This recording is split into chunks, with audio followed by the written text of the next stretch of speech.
Garden Video 2020. This is the second planting of peas. They've just come up. It's August and they should be ready in the next 3 months to eat. Bring me those scissors down. And this is the onions are ready to be dug.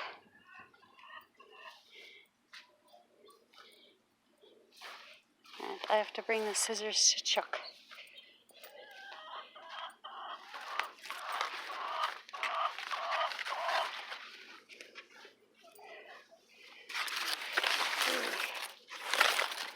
This is the time of year when the garden starts to feel like a jungle. Okay, this is the pepper rows. Peppers are coming on nicely with nice flowers. And between each row are the cucumbers all along the ends, and then they vine into the rows. We picked those last night. So there's loads of tomatoes coming on.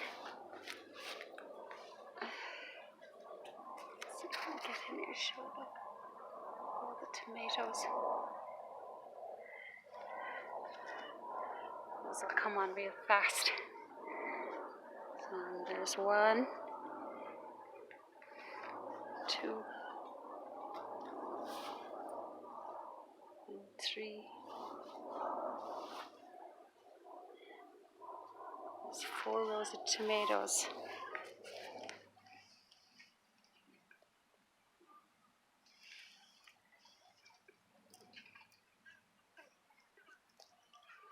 Sometimes it's anyone's guess what tomatoes come up because they come up voluntarily.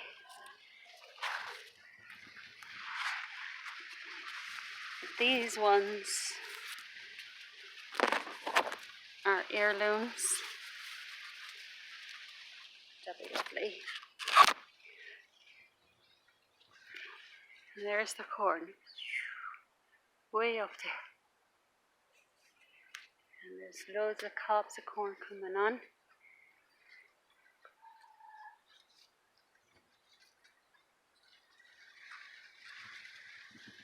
See all the cobs, there's a big ginormous one there.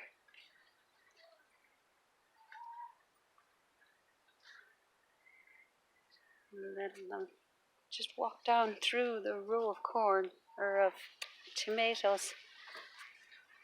See?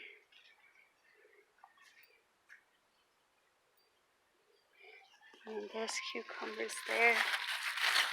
See, and I picked last night, and look at that one.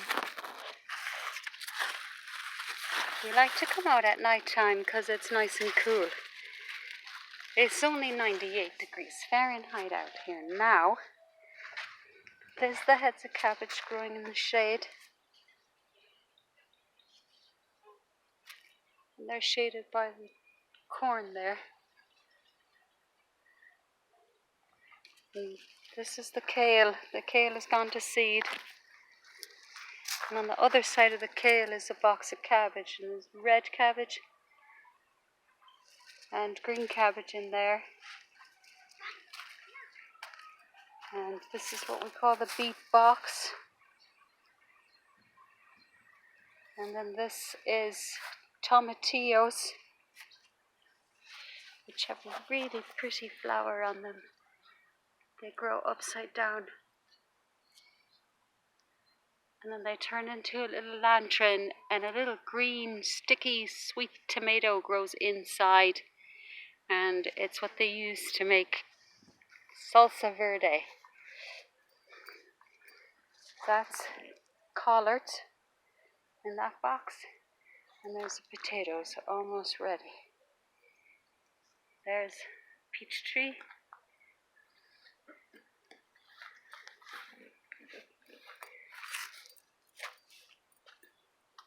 And we walk back down here now. Those are the grapes. These are the green grapes. You can see they're starting to get nice and plump. That's right next to the cabbages, see? We'll walk in here. It's like another world, look. That's in the corn. At the end of the corn rows are more voluntary tomatoes. These ones are Amish Romas, or Amish bottling tomatoes they call them. Not the ones on the outside. Those are brandy wines. Yeah, and these ones are brandy wines. And these grow really tall because they're fighting for light with the corn. Yeah, they usually don't grow this tall. And then that's the raspberry patch.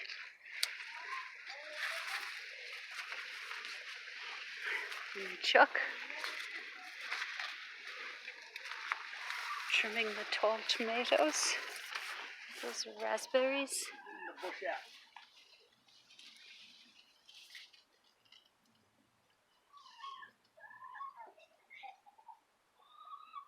Oh, the raspberries. Oh.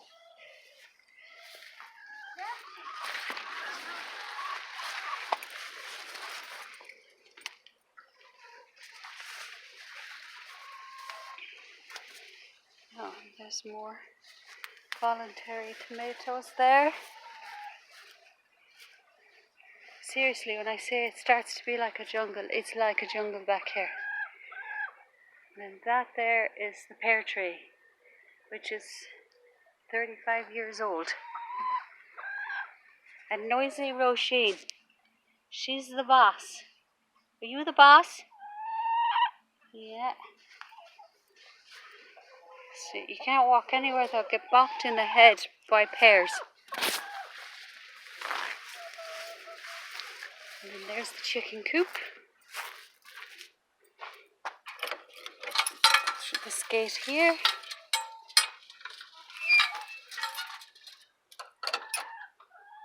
There's my menagerie keeping cool.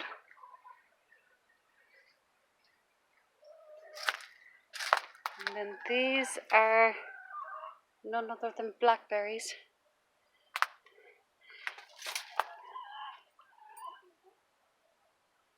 These came across the water in a grandmother's skirt many centuries ago, and I got a clipping from a neighbour and put them here, and they're growing awesome. See, we'll be jamming. Hey, Amira. Are you keeping cool under there in the sandpit? That's very good. Okay, now, more grape identification. These are purple Concord grapes. Perfect for making juice. And they grow all along that fence and along the front fence. We also have these lovely ones, which are my eating grapes. There's more Concord, see? The trick with Concord grapes is to wait till the first freeze, and once the first freeze happens, the sugar hits, and it helps sweeten them up. There's an apple tree.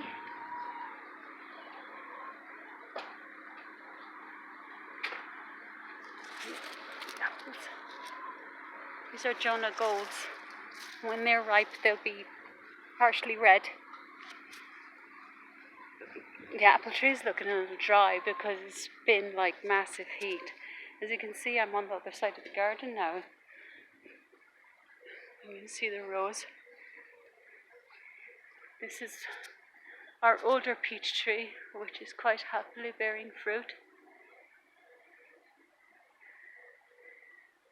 There's loads in it.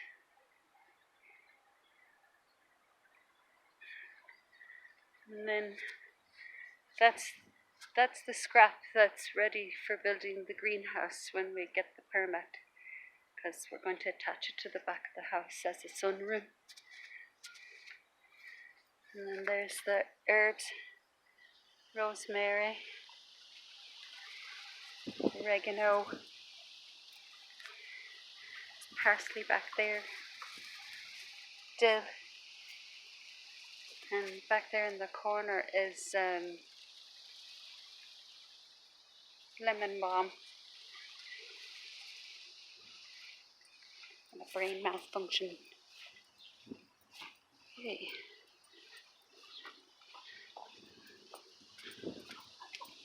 So let me walk through the house real quick here. Here's my wellies.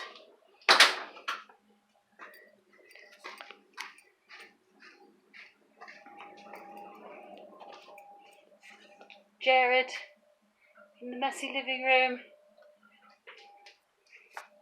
Guppies, which we do not eat. And there's the COVID-19 safety station there. We're out the front door. We've got a flower bed of mint. Happy here with all the little ground bees playing away and pollinating. And then right there we've got, let's see, some chives, and chamomile, which is almost done. That right there is a purple sage, which is used in the kitchen as well. Sage grows really well in Utah because it thrives in the heat. It's a desert plant. This little tiny lavender plant, which is really struggling. There's another thyme plant there. And then these tomatoes that are up front here are all volunteers. They just come up from seed out of the ground. And let's see, there's tons of tomatoes coming on out here as well. And then that there is another peach tree grown from seed. Seeds came from peaches that were bought in Brigham City. Then you go around here, and these are pumpkins. These are little tiny pie pumpkins. The reason they call them pie pumpkins is they're smaller and sweeter. Those are ready for cutting, and they will be bottled. This one, there's a green one. When it's ripe, it'll be orange. And then over here, there's two different kinds of pumpkins. That's another pie pumpkin there. This pumpkin over here is a giant pumpkin. It doesn't look giant yet, but it will. Let's see if I can find one on here. Nope, it's all flowers. Look at those beautiful pumpkin flowers.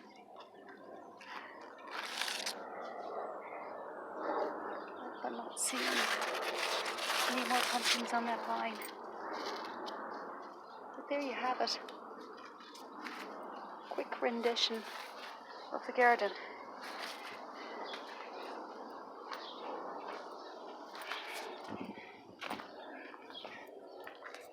And there, because I'm a crazy Irish woman, I put stones everywhere. I think the neighbours thought I was nuts when I put those stones out here. But I find the fancy stones. I put them out. Look at there's a sandstone. It's lovely in the sun.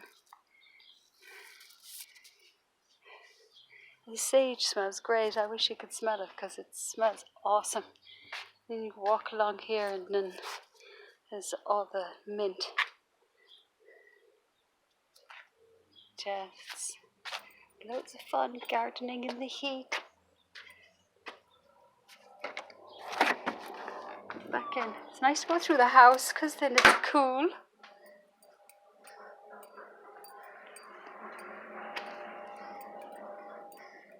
And then that's my indoor garden right there in the back window. That is a huge basil plant in the window there, and it's starting to go to seed. And I've been clipping off that all spring. There's more time. You always have to have time in the kitchen, don't you? And spider plants, gifted to me by a teacher friend who moved to California, which I'm quite happy to have those because that has a piece of her here. And then there's aloe vera. And then that's all the dried herbs. And last night we picked all of those cucumbers and we dug up some onions. So we're nearly ready to bottle. Chuck is still out there. Look at, oh, I think they're gonna get a handout now. What do you want? That's Crazy Mary. She's our eternal moulter, always molting and always nuts. Mary, come here. Did you ever see chickens know their names? And that's Roisin. She's the boss lady since Stella had passed away.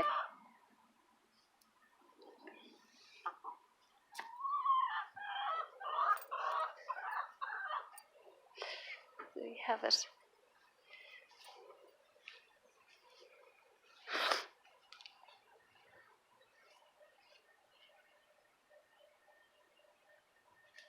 Life in the Utah garden. Chuck's got headphones in now. He's listening to music while he's preening the tomato plants. The idea is to preen them so that more growth goes into the fruit, and the cages are around them to keep the branches intact so they don't break from the weight.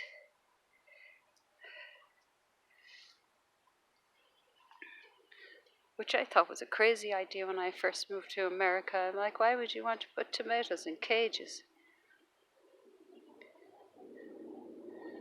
So there you go.